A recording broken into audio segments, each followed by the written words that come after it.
أعوذ بالله من الشيطان الرجيم بسم الله الرحمن الرحيم وأنذر عشيرتك الأقربين۔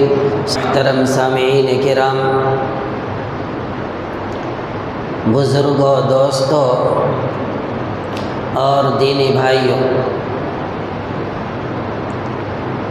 یہ ربیع الثانی کا مہینہ ہے۔ حضور اکرم صلی اللہ علیہ وسلم کی سیرت سے متعلق آپ حضرات سماعت فرما رہے ہیں۔ آپ کی سیرت کے مختلف پہلو آپ کے سامنے آئے۔ ولادت کا بیان آیا، لڑکپن اور بچپنے کا بیان آیا، اور آپ کی جوانی کے حالات آپ کے سامنے پیش کیے جا رہے تھے۔ اس کے بعد آپ علیہ الصلاۃ والسلام کی نبوت کا تذکرہ ہوگا، یعنی مکے میں آپ صلی اللہ علیہ وسلم کی 13 سالہ زندگی کیسے گزری، اس کے بارے میں بھی ہمیں علم ہونا چاہیے۔ دعا کیجئے کہ اللہ پاک ہم سب کو نبی کریم صلی اللہ علیہ وسلم کی سیرت کو ماڈل بنا کر اختیار کرنے کی توفیق نصیب فرمائے۔ میرے دینی بھائیوں، آپ کے سامنے گزشتہ مرتبہ یہ بات آئی تھی کہ جب آپ علیہ الصلاۃ والسلام کی عمر مبارک 33 یا 34 سال کی ہوئی تو توجہ الی اللہ اور خلوت گزینی کا شوق بڑھا۔ آپ صلی اللہ علیہ وسلم کو اس زمانے میں ایک روشنی اور چمک نظر آیا کرتی تھی، اور جب وہ روشنی اور چمک آپ دیکھتے تو آپ کو بڑی خوشی ہوتی، بہت مسرور ہوتے آپ۔ لیکن اس چمک کے اندر کسی قسم کی کوئی آواز نہیں ہوتی، کوئی صورت آپ صلی اللہ علیہ وسلم کو نظر نہیں آتی۔ آپ صلی اللہ علیہ وسلم تنہائی اور خلوت کے جو اوقات تھے آپ کے، اس میں قدرت الہیہ پر، یعنی اللہ تعالیٰ کی قدرت کی نشانیوں میں بہت زیادہ غور و فکر کیا کرتے تھے، اور اللہ پاک کی تحمید و تقدیس میں اکثر اوقات مصروف رہتے۔ کوئی وقت آپ کا ضائع نہیں ہوتا، ایک لمحہ بھی اللہ کے ذکر کے بغیر آپ نہیں گزارتے۔ شرک اور مشرکانہ کاموں سے تو آپ کو بڑی نفرت تھی، یہ بات آپ کے سامنے آ چکی ہے کہ ہمیشہ آپ شرک سے اور مشرکانہ کاموں سے مجتنب رہے، بچنے والے رہے، اپنے آپ کو بچاتے رہے۔ اللہ نے آپ کی حفاظت فرمائی، آپ کو ان چیزوں سے اللہ نے محفوظ رکھا۔ جو آپ علیہ الصلاۃ والسلام کی عمر 40 سال کے قریب ہوتی گئی، خلوت اور تنہائی کا شوق بڑھتا چلا گیا، خلوت اور تنہائی کا شوق بڑھتا چلا گیا۔ یہی وجہ ہے کہ آپ علیہ الصلاۃ والسلام اکثر و بیشتر پانی اور ستو لے کر غار حرا میں تشریف لے جاتے، اور وہاں کئی دن تک آپ اللہ کی عبادت میں مصروف رہتے اور اللہ کے ذکر میں مشغول رہتے۔ پانی ختم ہو جاتا، ستو ختم ہو جاتا، پھر دوبارہ آپ تشریف لاتے اور ان چیزوں کا انتظام کر کے پھر آپ غار حرا چلے جاتے اور وہاں اللہ کی یاد میں مصروف ہو جاتے۔ خلاصہ یہ کہ آپ علیہ الصلاۃ والسلام کا 40 سال سے پہلے آخری کے جو 6 مہینے ہیں، خاص طور سے بالکل عبادت الہی میں آپ مصروف رہے، یہاں تک کہ اس کی برکت سے اللہ نے آپ کو رؤیا صادقہ عطا فرمایا، آپ کو سچے خواب نظر آتے تھے۔ کل صبح کو جو واقعات، جو باتیں ہونے والی ہوتی، پیش آنے والی ہوتی، وہ سب آج رات ہی کو آپ کو معلوم ہو جاتا، نظر آ جایا کرتی، خواب کے ذریعے سے اللہ پاک آپ کو بتا دیتے۔ تو آخری کے 6 مہینے جو ہیں کثرت عبادت کے اندر مصروف رہے اور اللہ کے ذکر کے اندر مشغول رہے، اور رؤیا صادقہ کا سلسلہ بلا انقطاع جاری رہا۔ اب آپ علیہ الصلاۃ والسلام کی عمر 40 سال کی ہو گئی، نبوت ملنے کا زمانہ آ چکا۔ حضرت صلی اللہ علیہ وسلم کی عمر مبارک مکمل 40 سال ہو چکی۔ عبادت، ریاضت اور اس خلوت سے نشو و نما پا کر تحمل وحی اور منصب نبوت کو برداشت کرنے کے قابل ہو گئے، تو آپ علیہ الصلاۃ والسلام کے لیے اللہ نے ایک فرشتہ بھیجا۔ آپ غار حرا میں ہیں، ایک غیب سے فرشتہ نمودار ہوتا ہے آپ کے سامنے، اور آ کر آپ کی طرف مخاطب ہو کر کہتا ہے اقرا، پڑھ۔ آپ علیہ الصلاۃ والسلام ارشاد فرماتے ہیں ما انا بقارئ، کہ مجھے پڑھنا نہیں آتا، مجھے پڑھنا نہیں آتا۔ فرشتہ آگے بڑھتا ہے، پھر آپ کو پکڑ کر اپنے سینے سے لگا کر بھیجتا ہے اور پھر حکم دیتا ہے اقرا، پڑھ۔ لیکن دوستو آپ علیہ الصلاۃ والسلام پھر اسی جواب کو دہراتے ہیں، کہتے ہیں ما انا بقارئ، میں پڑھا لکھا نہیں، مجھے پڑھنا نہیں آتا۔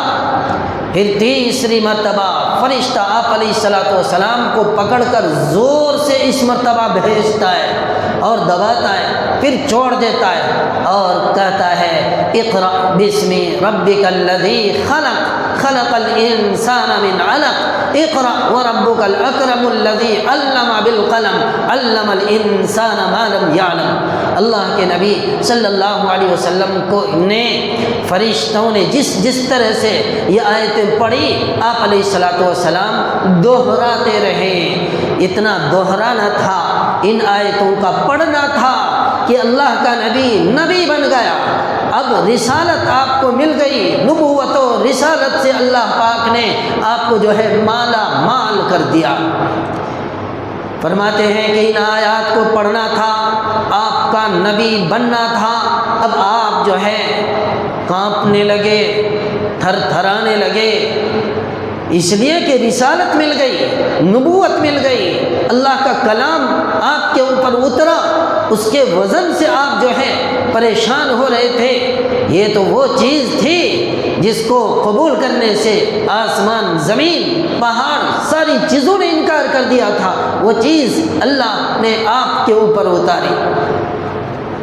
تو دوستو اب جو ہے آپ کی کیفیت بالکل بدل گئی، آپ کپ کپا رہے ہیں، کانپتے ہوئے، خوف و خشیت کی حالت میں گھر تشریف لاتے ہیں اور اپنی چہیتی بیوی خدیجۃ الکبریٰ سے کہتے ہیں زملونی زملونی، کہ خدیجہ مجھے کمبل اڑا دے، مجھے ٹھنڈ لگ رہی ہے۔ کیا کہتے ہیں؟ کمبل اڑا دے۔ حضرت خدیجہ رضی اللہ تعالی عنہا نے بھی دیکھا کہ آپ بہت خوف و خشیت کی حالت میں، آپ نے کمبل اڑا دیا، تھوڑی دیر لیٹے رہے، اس کے بعد تھوڑا سا آپ کو اطمینان محسوس ہوا۔ جب اطمینان ہوا تو آپ اٹھے اور حضرت خدیجۃ الکبریٰ رضی اللہ تعالی عنہا کو ساری باتیں بالکل تفصیل کے ساتھ بتا دی۔ ابھی اتنا کہنا تھا کہ حضرت خدیجہ رضی اللہ تعالیٰ عنہا کو بھی تھوڑا خوف ہونے لگا اور آپ نے ارشاد فرمایا لقد خشیت علی نفسی، کہ مجھے تو میرے نفس کے اوپر خطرہ محسوس ہو رہا ہے کہ پتہ نہیں میرے ساتھ کیا معاملہ ہوگا۔ لیکن بیوی بڑی چہیتی تھی، سمجھدار تھی، انہوں نے دلاسا دیا اللہ کے نبی صلی اللہ علیہ وسلم کو اور فرمایا آپ کو کچھ نہیں ہوگا، اور دلاسا بھی ایسا جس کو تاریخ نے نوٹ کیا ہے۔ آج دوستو بزرگوں ایسا دلاسا اپنے شوہر کو کوئی دوسری عورت اس انداز میں نہیں دے سکتی جس انداز میں حضرت خدیجۃ الکبریٰ رضی اللہ تعالی عنہا نے دیا ہے۔ فرماتی ہیں کلا ابشر فواللہ لا یحزنک اللہ ابدا، یا رسول اللہ آپ ہرگز نہ گھبرائیے، آپ کو اللہ پاک پریشان نہیں کریں گے، کلا آپ کے ساتھ کوئی مسئلہ پیش نہیں آئے گا۔ ابشر، آپ اللہ پاک کی بشارت کو قبول فرمائیے۔ فواللہ لا یحزنک اللہ ابدا، خدا کی قسم اللہ آپ کو غمگین نہیں فرمائے، اللہ آپ کو کبھی غمگین نہیں کریں گے، پریشانی کے اندر مبتلا نہیں کریں گے۔ کیوں؟ انک لتصل الرحم، کہ آپ تو ایسے ہیں کہ اپنے رشتہ داروں کو جوڑتے ہیں، ان کے ساتھ صلہ رحمی کرتے ہیں، امت کو جوڑتے ہیں، لوگوں کے ساتھ بھلائی کا معاملہ کرتے ہیں، لوگوں کے ساتھ برائی کا معاملہ نہیں کرتے، اس لیے اللہ آپ کو ضائع نہیں کرے گا، غم کے اندر مبتلا نہ کرے گا۔ انک لتصل الرحم۔ اس کے بعد فرماتے ہیں وتصدیق الحدیث، اور آپ تو ایسے ہیں کہ ہمیشہ سچ بات بولتے، سچی باتیں کہتے ہیں لوگوں سے، آپ جھوٹ نہیں بولتے، اللہ آپ کو کیسے ضائع کر دے گا۔ وتحمل الکل وتقسم العدوم، اور آپ تو ایسے ہیں کہ کوئی مجبور، لاچار، پریشان حال اگر ہوتا ہے، اپنے خرچ و اخراجات کو برداشت نہیں کر سکتا ہے، تو آپ ان کی حمایت کرتے ہیں، ان کا وزن اٹھاتے ہیں، آپ ان کی ضرورتوں کو پوری فرماتے ہیں، اللہ آپ کو کیسے ضائع کر دے گا۔ ہرگز اللہ آپ کو غمگین نہ بنائے گا، غم کے اندر مبتلا نہ کرے گا۔ اس کے بعد فرماتے ہیں اور آپ تو ایسے وتقسم العدوم، کہ اللہ نے آپ کو وہ اخلاقی کمالات عطا فرمائے ہیں، ایسے اخلاقی اوصاف آپ کے اندر ہیں جو دوسروں میں نہیں ہیں۔ وَتُعِينُ عَلَى نَوَائِبِ الْحَقِّ، اور حق بات کو اپنانے کی صورت میں، دین کو اپنانے کی صورت میں، دوستو بزرگوں، اور حق بات کو اشاعت کرنے کی صورت میں اگر کوئی شخص پریشان ہو جاتا ہے، ان کے اوپر کوئی مصیبت آتی ہے، کوئی بلا آتی ہے اور وہ پریشان ہو جاتا ہے، تو ایسے وقت میں آپ ان کی مدد فرماتے ہیں۔ لا یحزنک اللہ ابدا، اس لیے اللہ پاک آپ کو غم کے اندر مبتلا نہیں فرمائیں گے۔ یہ حضرت خدیجہ رضی اللہ تعالی عنہا کے تاریخی الفاظ ہیں جن کے ذریعے سے اللہ کے نبی صلی اللہ علیہ وسلم کو آپ نے دلاسا دیا۔ تو دوستو بزرگوں، اللہ کے نبی صلی اللہ علیہ وسلم اب جو ہے صرف محمد نہیں رہے بلکہ محمد الرسول اللہ ہو گئے۔ اللہ نے آپ کو رسالت عطا فرمائی، نبوت عطا فرمائی۔ اس کے بعد کیا ہوا؟ حضرت خدیجۃ الکبریٰ رضی اللہ تعالی عنہا کے ایک بھائی ورقہ بن نوفل، جو تورات کے بہت بڑے عالم تھے، آپ اپنے بھائی کو لے کر، آپ جو ہے رسول اللہ صلی اللہ علیہ وسلم کو لے کر اپنے بھائی ورقہ بن نوفل کے پاس پہنچی۔ وہاں پہنچے تو ورقہ بن نوفل نے خدیجہ رضی اللہ تعالی عنہا کا مقام محسوس کیا کہ حضرت خدیجہ رضی اللہ تعالی عنہا کا مقام اور مرتبہ اتنا اونچا کر دیا اللہ پاک نے کہ دنیا کی تمام خاتونوں میں سب سے پہلے حضرت خدیجہ رضی اللہ تعالی عنہا کی آنکھوں نے نبی کریم صلی اللہ علیہ وسلم کو حالت نبوت میں دیکھا، اس سے پہلے کسی نے نہیں دیکھا۔ تو آپ کی آنکھیں مبارک، آپ کے کانے بھی مبارک کہ سب سے پہلے جو وحی اتری، اقرأ بسم ربک الذی خلق، خلق الانسان من علق، لکھا ہے مورخین نے کہ نبی کے بعد سب سے پہلے آپ کے کانوں نے ان آیتوں کو سماعت فرمایا اور سنا، تو آپ کی آنکھیں بھی مبارک، آپ کے کان بھی مبارک، اللہ نے آپ کو ان خاتون میں شمار فرمایا کہ آپ سے پہلے کسی نے نبی کو دیکھا بھی نہیں اور کسی نے نبی کے اوپر اتری ہوئی جو وحی اور آیتیں تھیں اس کو سنا بھی نہیں۔ تو یہ حضرت خدیجہ رضی اللہ تعالی عنہا کا بہت بڑا اعزاز ہے۔ بہرحال اب جو ہے نبی کریم صلی اللہ علیہ وسلم ورقہ بن نوفل کے پاس مریض بن کر تشریف لے گئے ہیں۔ حضرت خدیجہ لے کر وہاں گئیں، وہاں پہنچی اور اپنے چچا زاد بھائی ورقہ بن نوفل سے کہنے لگیں کہ بھائی ذرا ان کو دیکھو، کیا کہتے ہیں، ذرا ان کو دیکھو، یہ میرے شوہر ہیں، ان کا نام محمد ہے، ان کے ساتھ ایسا معاملہ پیش آیا۔ ساری کیفیت شروع سے سنا دی۔ یہ ورقہ بن نوفل کوئی معمولی آدمی نہیں تھا، توریت کا بہت بڑا عالم تھا۔ فرماتے ہیں کہ عمر ان کی ہو چکی تھی تقریباً 100 یا اس سے بھی زیادہ عمر ہو چکی تھی۔ عمر ہو جانے کی وجہ سے کمزور ہو گئے تھے، بستر مرگ پر پڑے ہوئے تھے، ان کی آنکھوں کے اندر پردہ پڑا ہوا تھا۔ بہرحال جب سنا کہ یہ خدیجہ کے شوہر محمد ہیں، فوراً خدیجہ چونکہ آپ کی بہن تھی تو کہا کہ مجھے پکڑ کر اٹھاؤ اور بٹھاؤ مجھے۔ تو بستر سے ان کو اٹھا کر بٹھایا گیا اور آنکھوں کے اندر پردہ پڑا ہوا تھا، ابرو بڑھے ہوئے تھے۔ تو انہوں نے کہا کہ میرا پردہ آنکھوں سے ہٹا دو۔ ہٹانے کے بعد رسول اللہ صلی اللہ علیہ وسلم کی طرف ان کی نگاہ پڑی۔ دوستو بزرگوں، فرماتے ہیں کہ حضرت خدیجۃ الکبریٰ رضی اللہ عنہا کو ورقہ بن نوفل نے مبارکباد دی کہ خدیجہ مبارک ہو۔ کہ اے بھائی کس چیز کی مبارکبادی؟ تو ورقہ بن نوفل نے کہا کہ ہاں تم مبارکباد کے مستحق ہو، لائق مبارکباد ہو۔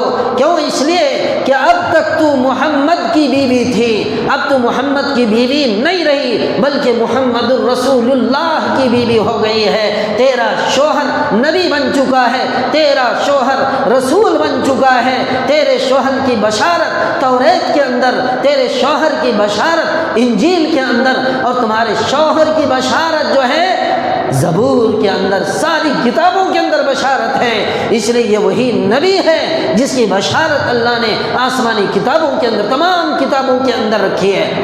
تو دوست بزرگوں، اب خدیجۃ الکبریٰ رضی اللہ تعالی عنہا کیا ہو گئی؟ رسول اللہ صلی اللہ علیہ وسلم کی بیوی بن گئی۔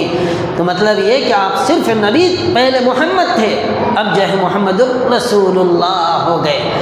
اس کے بعد کہتے ہیں کہ ورقہ بن نوفل رونے لگے۔ تو خدیجہ نے پوچھا کہ آپ رو کیوں رہے بھائی؟ آپ جو ہے رو کیوں رہے ہیں؟ تو اس نے کہا کہ میں اس لیے رو رہا ہوں کہ کل میری زندگی تو تقریباً زندگی کا آخری مرحلہ ہے، میری عمر ہو چکی، میں ضعیف ہو چکا، پتہ نہیں کس وقت موت مجھے اچک لے گی، لیکن میں رو اس لیے رہا ہوں کہ کاش میں اس وقت تک زندہ رہتا، کاش میں اس وقت تک باحیات رہتا جس وقت کے نبی کریم صلی اللہ علیہ وسلم کو مکے کے لوگ مکے سے دھکے دے کر باہر نکالیں گے۔